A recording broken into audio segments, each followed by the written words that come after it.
This video is going to be my religious views. I grew up in a religious school, and those views latched to me quite strongly, and I grew with that. And it's difficult to look back on that time in the sense that I feel like I betray I guess in a sense I betray a lot of what I felt back then, a lot of the people who I still admire and all of that, but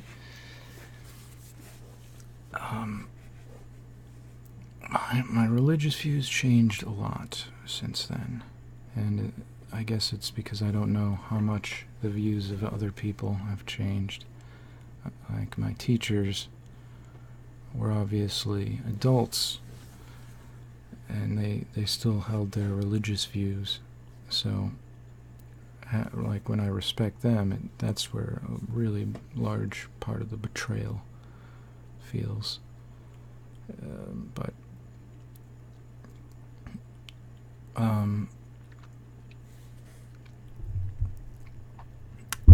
the difficulty in itself is part of the reason why I believe religion is a harmful thing. Over time, I spent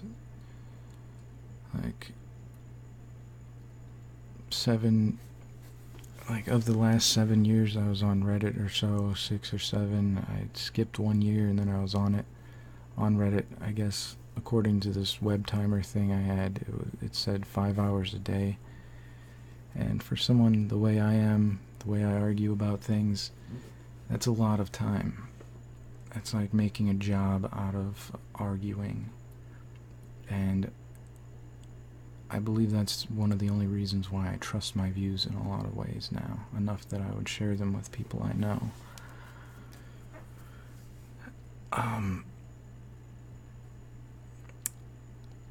But my views went through high school. I felt like the angsty sort of atheist, like 15, 16, 17, 18. I started getting this sort of like, I don't know, this, like I'd point out the little logical flaws, basically. The little logical flaws, and I believe that's the introductory way most atheists go about doing things. Like, if you look on Reddit, at the atheism subreddit, a lot of the time the atheists on there are new atheists, and they have this very clear tension and frustration with at least back when that subreddit was newer. There were a lot of phases it went through as sort of the hive mind, which is an interesting thing to think, because that's really how cultures adapt, which I suppose leads me to my view that, as I said, there could be plenty of atheists who hold their view. They might learn to hate religion and then never talk about it that much, so years later it comes up and they bring it up in the same way and they're hateful toward it. They didn't really adapt to their views or change it. Whereas I've spent so much time just basically repeating myself, repeating my arguments to people, repeating the same things, and I try to condense, I try to simplify, I try to make a meta statement, make a statement above what I used to know, rather than the idea I expressed to my friend recently, and I like to express to a lot of people. There's the quote that great minds think about ideas, average minds think of events, and simple minds think of people. If you think about that, it's very, very much true. You'll look at the media, they try to focus on people, try to focus on events. You'll hear these stories about shooters or something, and they talk about how, like, what music did they listen to, what games did they play, like the most ridiculous, nonsensical types of bullshit arguments that could never ever possibly have any sort of validity considering it's just an anecdotal situation and it really doesn't matter. You have to look at the bigger picture to understand anything. You have to look at the bigger than the event. You have to look at the ideas that led to the event, that led to this person being the way they are to cause this event. And eventually, through all my views, it adapted, it changed again and again. I went from, in recent years, I was an anti-theist, to the point that I would call religion a mental illness. And that reminds me of the conservatives who say liberalism is a mental illness, when their reasoning is like their biased news takes extremist liberals, like these anecdotal situations that are just absurd, and highlights them and labels them specifically as liberals when they may have nothing to do with liberalism. They might not even claim they are the term, but the tribalistic reactionary side of media, particularly, both sides do it now, and it just to simplify everything and keep this whirlwind of nonsense going.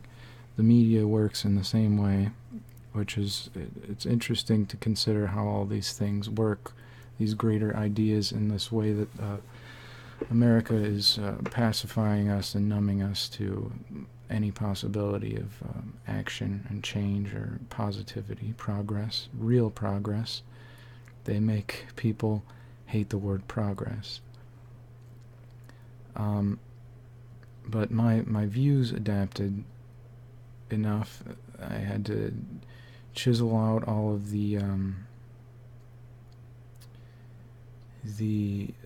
emotion, a lot of the logical points, the idea where I would say religion is like a mental illness. That's not quite right.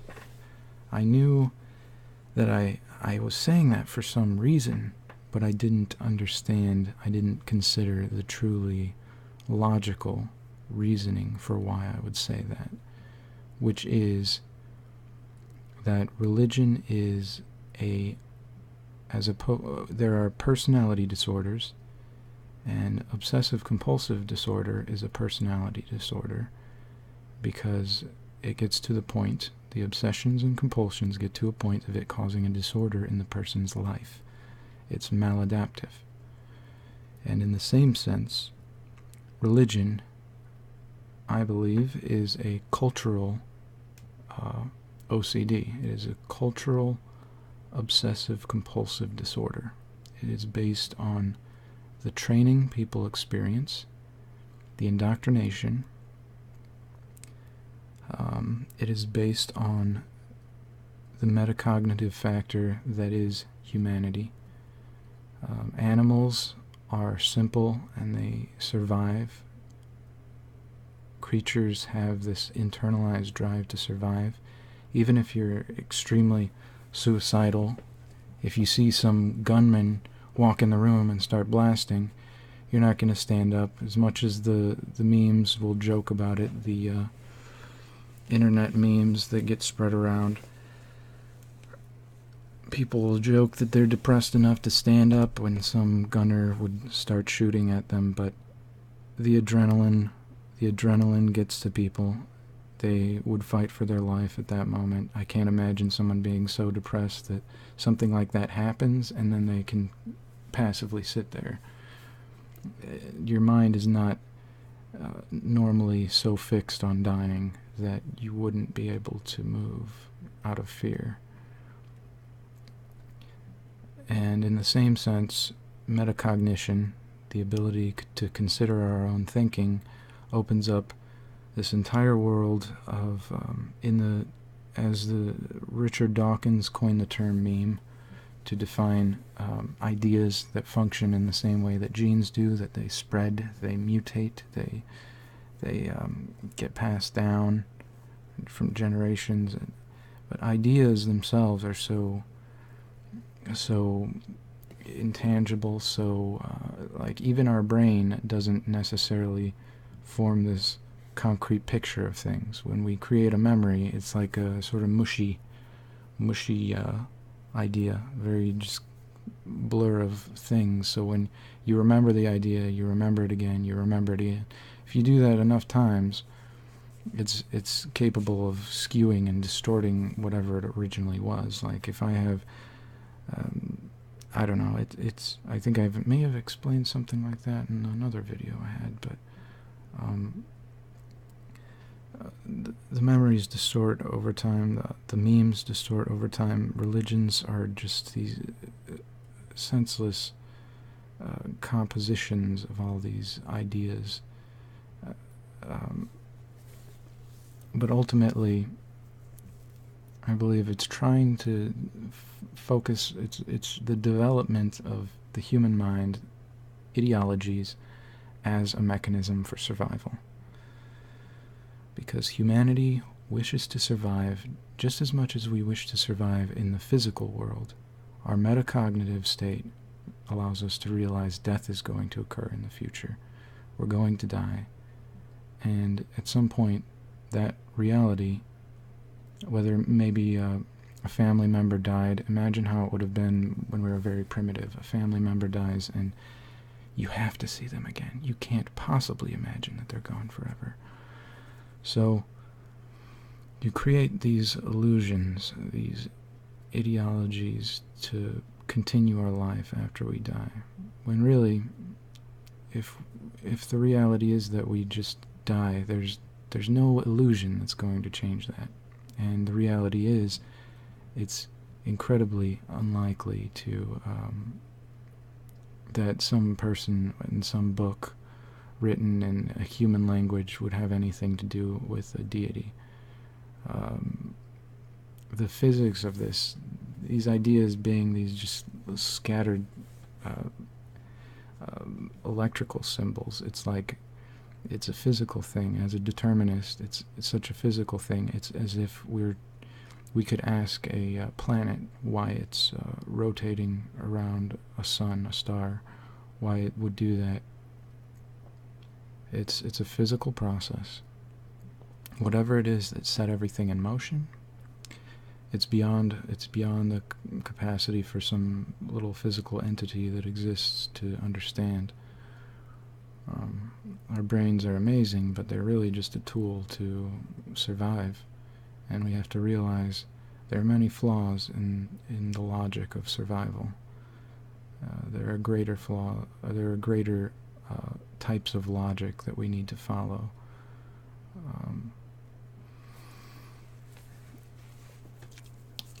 But religion, it takes this fact that we don't know. We don't know what happens after we die. We don't have that information. We're too afraid to accept the idea of just disappearing. We overvalue the thought of our consciousness, and that idea we train into children, that these comforts, we take this obsessive fear of death, this obsessive metacognitive factor that we are going to die. We take the reality of that, and then we feed into it. We feed into the anxiety rather than letting it dissipate. Rather than saying we die, we need to understand that, but we need to focus on our life. Rather than doing that, religions feed into the fear of death. They create traditions, this fatherly figure. They create socializing. They create all these comforts that just warm your heart to think that you're going to see your family again, that you're going to live forever in a paradise. And that feeds into the anxiety, ultimately. It feeds into the comfort, but then if you ever say you want to escape the religion like me, when you try to do that, it's like pulling out a parasite, an ideological parasite that leaves you with this, the void from that circle. You're left with the obsessive compulsiveness, if you were that way. Just like in how America trains this sort of OCD into the labor force. It's like it wants you to obsess and compulsively complete things. Not everyone falls to that as being a particularly disordered extremist state, it tends to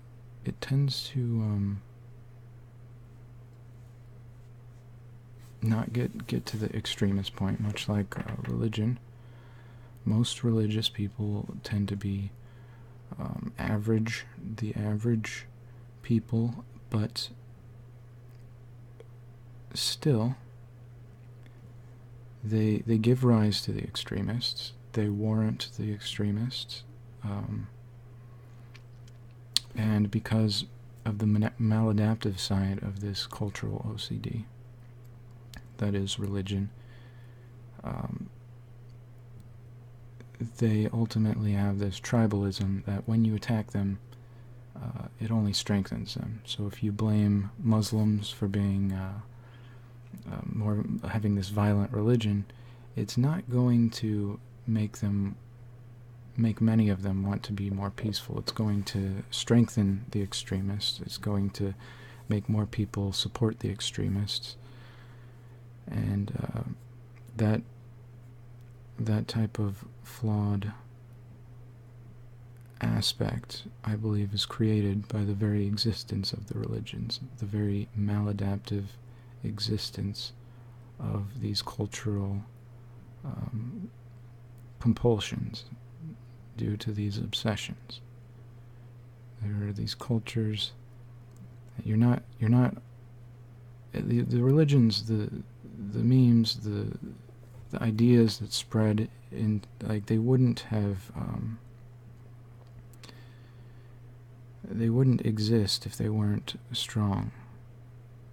If you put, I wish religions could be like some melting pot where you could have all these different religions together and they're all fine with each other and they accept one another. But the religions wouldn't exist if they were that weak. They're defensive. They don't like non-religious people in general. There are many religious people who are not going to support non-religious people. Like, they act like they're predators around their children because their children have to be indoctrinated the way they want them to, because of the obsessive-compulsive side. It latches to the social workings of families. You'll want your kid to go to heaven with you, so you need to force this on them so that they believe it, so that somehow these books were written, and people sloppily just said these things, and it just seemed to hit every point of what people wanted, I guess, at the time, maybe, and that went with our evolution until now, so that it's like we're chained to this tribalism that's incredibly outdated in a global community with the internet. We've got all these people. We need to have one language so everyone can talk to each other. We need to have no religion so that no one has to argue over which is more illogical. Like, it's pure tribalism, really.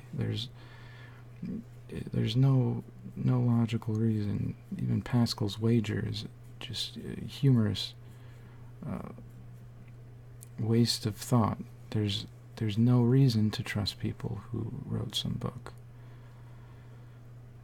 But before I delve into those the lesser arguments about religion, I believe it's best to just keep it as the thought that it is a cultural obsessive-compulsive disorder. It's maladaptive. It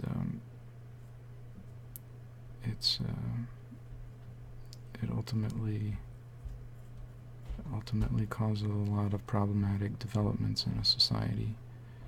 And I still consider myself an anti-theist, but I don't see any reason why I should get any sort of emotional side to it or illogical side. Religion is not just a mental illness. I believe it is a disorder, though. It causes problems. It has developments that end up